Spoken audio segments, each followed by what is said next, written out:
Bismillah. Assalamualaikum warahmatullahi wabarakatuh. Kaifa halukum? Apa kabar semuanya anak-anak ustazah? Ustazah doakan semoga anak-anak ustazah semuanya dalam keadaan sehat walafiat ya nak ya. Dan semoga kita selalu dilindungi dan dirahmati oleh Allah Subhanahu wa Ta'ala. Baiklah nak, seperti biasa, anak-anak ustazah sebelum belajar jangan lupa untuk membaca basmalah terlebih dahulu. Ya, di pagi ini kita akan memulai pelajaran kita yaitu akidah. Di materi kali ini, ustazah akan mengulang kembali pelajaran kita yang di minggu lalu, yaitu tentang ibadah. Ayo, siapa anak-anak ustazah yang masih ingat pelajaran kita minggu lalu? Ya, syarat ibadah ada berapa, nak? Ya, syarat ibadah itu ada 2. Apa aja tuh, nak? Yaitu ikhlas dan ittiba. Jadi, syarat ibadah itu ada 2, yaitu ikhlas dan ittiba. Akan tetapi, pembahasan kita kali ini yaitu tentang pilar ibadah dan 3 golongan yang keliru dalam menilai ibadah. Ayo, anak-anak ustazah masih ingat nak pembelajaran kita minggu lalu? Ya, baiklah kita ulang. Yaitu yang pertama, pilar-pilar ibadah terbagi 3. Nah, di sini pilar-pilar ibadah dimaksud dengan rakaiz atau pilar, yang artinya landasan. Jadi, rakaiz ibadah artinya landasan dalam beribadah. Diingat ya nak ya. Nah, landasan yang harus ada pada seseorang yang beribadah itu ada berapa nak? Iya, yaitu ada 3. Landasan yang harus ada pada seseorang itu ada 3. Apa aja tuh nak? Yang pertama, rasa cinta kita kepada Allah Subhanahu wa Ta'ala. Yang kedua, yaitu rasa takut dan tunduk kepada Allah Subhanahu wa Ta'ala. Yang ketiga, rasa berharap kepada Allah Subhanahu wa Ta'ala. Nah, ketiga hal ini mesti ada pada diri seseorang. Ya, jadi kita harus memiliki rasa cinta kepada Allah Subhanahu wa Ta'ala, memiliki juga rasa takut dan rasa berharap kepada Allah. Jadi kita tidak hanya memiliki rasa cinta, tapi kita tidak memiliki rasa takut. Nah, itu tidak benar ya nak ya. Yang benar kita memiliki rasa cinta juga, memiliki rasa takut, dan memiliki rasa berharap.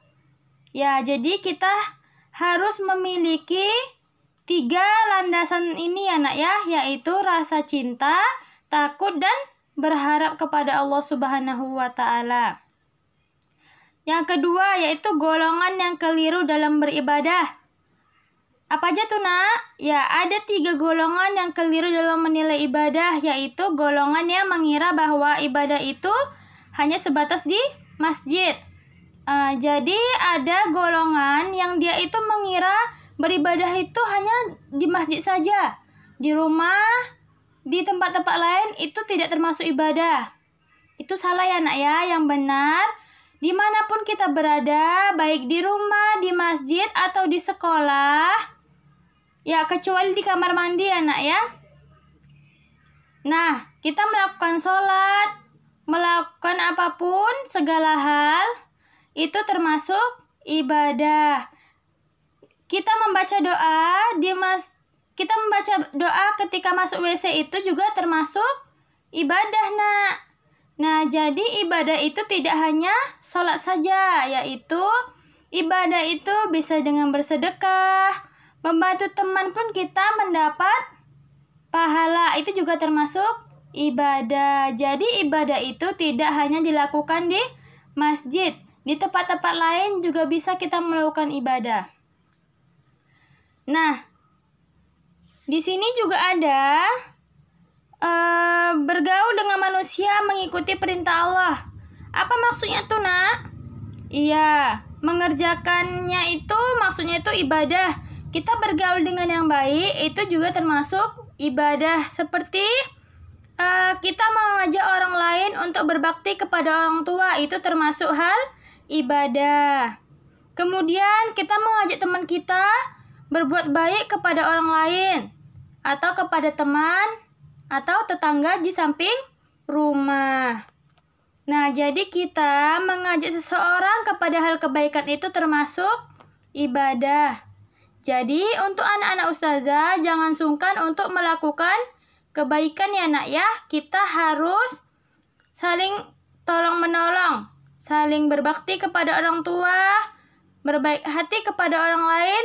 Kalau kita di sekolah berbaik hati kepada siapa nak? Guru dan teman-teman. Kemudian apalagi nak? Yaitu bersilaturahim. Bersilaturahim itu apa nak? Kita saling mengunjungi. Misalnya teman kita sakit, kita jenguk dia untuk memberikan support supaya dia tetap semangat. Kemudian ada teman kita yang lagi punya masalah, kita membantunya nak. Itu termasuk menyambungkan tali silaturahim teman kita yang lagi bertengkar. Itu juga termasuk pahala ya nak ya.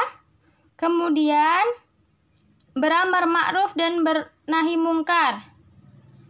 Nah, juga ada bersedekah. Bersedekah di sini kalau kita di sekolah, misalnya teman kita tidak bisa membeli jajan, kemudian kita berikan dia jajan, itu termasuk sedekah ya nak ya. Nah, yang kedua itu golongan yang berlebih-lebihan dalam beribadah. Apa maksudnya nak? Golongan yang berlebih-lebihan dalam beribadah yaitu golongan yang berlebih-lebihan dalam beribadah itu adalah golongan yang melampaui batas sampai melewati aturan. Apa maksudnya nak? Yaitu misalnya mewajibkan yang sunnah. Misalnya sholat sunnah itu sama dia itu diwajibkan. Sedangkan sholat yang fardu yang 5 waktu sama dia itu diharamkan. Jadi itu salah ya nak ya. Sholat sunnah itu tidak diwajibkan. Sedangkan sholat fardu itu diwajibkan bagi setiap umat muslim. Untuk sholat sunnah itu tidak diwajibkan ya nak ya, itu sunnah. Jadi tidak diwajibkan untuk melaksanakannya. Yang wajib apa nak? Yaitu sholat 5 waktu yang setiap hari kita kerjakan. Seperti apa? Yaitu subuh, zuhur, asar, maghrib, dan isya. Yang ketiga yaitu golongan yang mengada-ngada dalam beribadah. Apa itu nak? Siapa yang masih ingat anak ustazah? Ini pembelajaran kita di minggu lalu ya nak ya. Iya, golongan yang mengada-ngada dalam beribadah yaitu tidak mengikuti tuntunan sunnah Rasul. Nah, misalnya seperti dalam hal sholat, seperti membaca usolli. Nah, sebelum sholat berta'awuz atau mengucapkan basmalah sebelum masuk sholat. Menambahkan sayyidina ketika bersolawat dan dalam sholat. Yang kedua itu dalam zikir seperti membaca surah Al-Fatihah sehabis sholat. Membaca zikir ya latif ya latif. Yang ketiga dalam azan seperti memukul beduk. Jadi sebelum azan itu tidak perlu memukul beduk ya nak ya. Langsung saja apabila telah masuk waktunya, langsung saja kita mulai mengumandangkan azan. Yang keempat, dalam puasa seperti puasa mutib, puasa Rajab, puasa nisfu Sya'ban saja. Ya, ada berapa nak tadi nak? Golongan yang mengada-ngada dalam sholat? Ya, ada 3 ya nak ya. Apa maksudnya tuh nak? Golongan yang mengada dalam sholat itu yaitu tidak mengikuti tuntunan sunnah Rasul Sallallahu Alaihi Wasallam. Baiklah nak, mungkin ini saja materi kita pagi ini. Untuk anak-anak ustazah, jangan lupa untuk mengerjakan latihan yang ada di buku kita yaitu halaman 19. Baiklah, ustazah tutup dengan membaca doa kafaratul majelis. Subhanakallahumma wa bihamdika asyhadu an la ilaha illa anta astaghfiruka wa atubu ilaika. Assalamualaikum warahmatullahi wabarakatuh.